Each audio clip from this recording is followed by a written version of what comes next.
स्वागत है आपका जनता न्यूज में। मैं फोरम जोशी और आज हम आपको एक मुद्दे के बारे में बताना चाहेंगे। पाम बीच रोड जो कि नवी मुंबई का सबसे कह सकते हैं बिजी भी रोड रहता है और वहां से कई सारे नागरिक जो है वो हर रोज ट्रैवल करते हैं।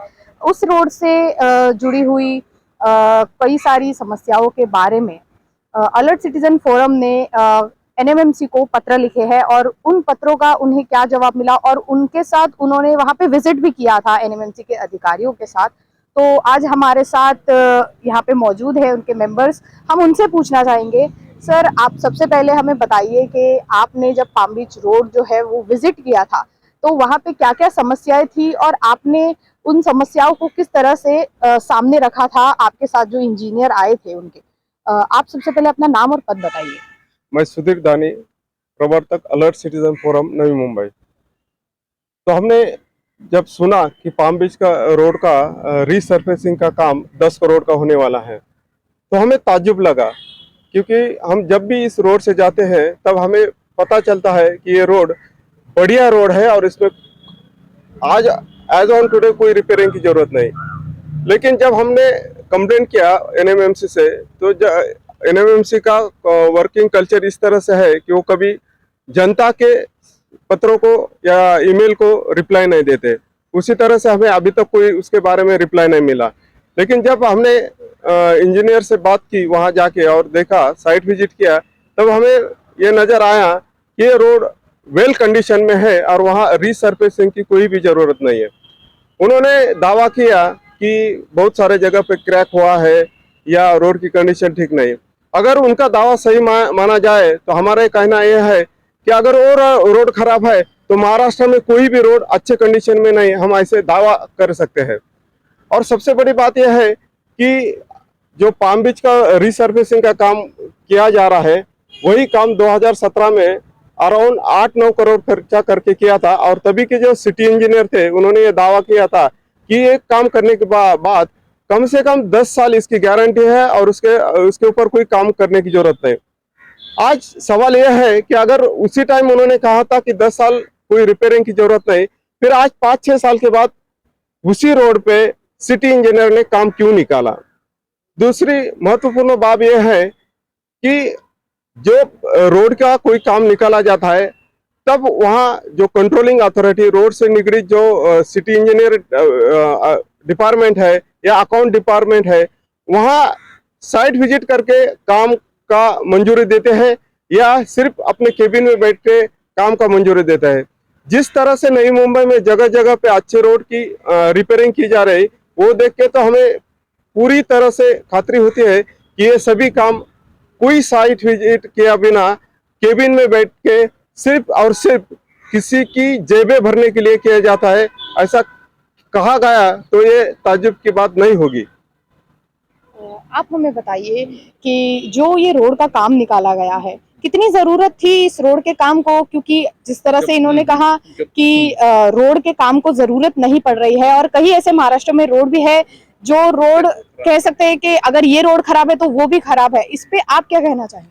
बिल्कुल ऐसा लगता है कि इन्होंने जानबूझ के जब बोल रहे हैं कि 2016-17 में काम निकला था उसकी गारंटी 10 साल की दी थी, तो 10 साल तो छोड़ दे, 5-6 साल के अंदर ही इसका रिपेयरिंग बोलते हैं रिपेयरिंग है, लेकिन साइट विजिट करने के बाद ये मालूम होता है कि वहाँ पे इतनी ज़रूरत ही नहीं कि तुरंत इसकी रिपेयर करे, क्योंकि इससे भी खराब रास्ते पूरा महाराष्ट्र में है। वहाँ कौन सा काम हो रहा है इस तरीका से? तो कुछ नहीं है, इन्होंने जानबूझ के किसी के भी मतलब ना इधर पब्लिक के सुने हैं ना उन अपना दिमाग लड़ा है, अपनी मर्जी से काम कर रहे हैं, सिर्फ जेब भरने के लिए चल रहा है। ऐसा मालूम होता है। ना क्वालिटी देखते हैं ना क्वांटिटी देखते हैं, क्वांटिटी भी चेक नहीं करते तो ना क्वालिटी चेक करते हैं। जिस जगह में काम करना उसका पहला बेस उसका क्या है, ब्रिज के नीचे का जो रिपेयरिंग होता है वो नहीं करना है और ऊपर से सिर्फ पाउडर कोटिंग के जैसा एकदम दिखाने के लिए चकाचक दिखाना, ये शो ऑफ चल रहा है बिल्कुल। और ये बिल्कुल लूट लग रही है मुझे तो। जनता का जो पैसा है वो इस्तेमाल किया जाता है इन सब कामों के लिए, कहीं ना कहीं कह सकते हैं कि ये जनता के साथ एक बहुत बड़ा अन्याय हो रहा है। ये बिल्कुल धोखा है, जनता के साथ में धोखा है। कोई किसी का कंट्रोल नहीं है, ना काम का कंट्रोल है ना पैसा का कंट्रोल है, कुछ नहीं, अपनी मनमानी चल रही, मनमानी चल रही बिल्कुल। इस तरीके से महाराष्ट्र में कहीं भी काम नहीं हो रहे, ये गलत हो रहा है, यही कहना। आप अपनी ओर से नवी मुंबई महानगर पालिका को क्या सुझाव देना चाहेंगे कि किस तरह से नागरिकों के जो ये पैसे इस तरह से कोई भी काम- दुरुपयोग हो रहा है उसे कैसे रोका जाए? कोई भी काम निकालने के पहले नागरिकों से पूछना चाहिए कि जरूरत है। नागरिकों ने किसी ने कंप्लेंट नहीं है क्या पाम बीच का कि ऐसा रिपेयरिंग बहुत जरूरी है ऐसा, या बारिश में उसकी खराबी थी। इस तरह से कुछ भी नहीं होते हुए अपने मन मर्जी से इन्होंने टेंडर निकाला है। पब्लिक से किसी से भी इन्होंने कंसेंट नहीं लिया कि यहाँ काम होना चाहिए। पब्लिक जो बोलती है वो काम करते नहीं लोग। पब्लिक का जो रियल रिक्वायरमेंट उस जगह में काम नहीं करते, और जहाँ पे पैसा मिलता है उस जगह में काम करने जाते हैं। It's open. Thank you. आप क्या कहना चाहेंगे? एनएमएमसी को अपनी तरफ से आप क्या मांग रखना चाहेंगे?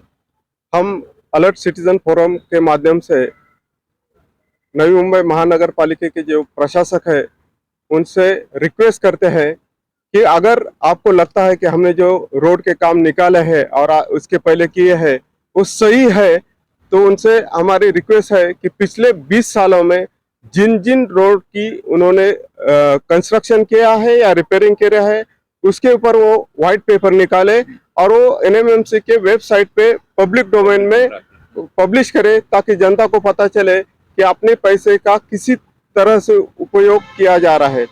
और दूसरी बात यह है कि अगर इनको रास्ता बनाना इतना ही जरूरी लगता है और इनके पास अगर निधि या फंड बहुत मायने में उपलब्ध है, तो इन लोगों ने महाराष्ट्र के ग्रामीण इलाकों में जहां रास्ते की कमी है ऐसे कम से कम 500 पंचायतों को दत्तक ले ले और वहां जाके रास्ते बनाए। जनता का पैसे का उपयोग विनियोग करना है तो वहां जाके करे, तो हमें भी करदाता नागरिक को खुशी होगी। धन्यवाद। तो जिस तरह से अलर्ट सिटीजन फोरम की तरफ से यही कहा जा रहा है कि जिस रास्ते को काम की जरूरत ना हो वो रास्ते को छोड़ जो रास्तों को जरूरी है काम करना, वहां पे ग्रामीण भाग है कई सारे ऐसे जहाँ पे रास्ते जो है वो अब तक बने नहीं है, लोगों को तकलीफ होती है आने जाने में, उन रास्तों का सुधार किया जाए और नागरिकों का जो पैसा है, जो टैक्स रूपी पैसा है, उसका सही उपयोग करके नागरिकों के लिए एक अच्छे रोड की सुविधा दी जाए। तो अब देखना यही होगा कि इस मांग को नवी मुंबई महानगर पालिका कितनी गंभीरता से लेती है और नागरिकों के लिए किस तरह से वो आगे काम करती है। वीडियो जर्नलिस्ट अथर्व के साथ फोरम जोशी की रिपोर्ट, जनता न्यूज, नवी मुंबई।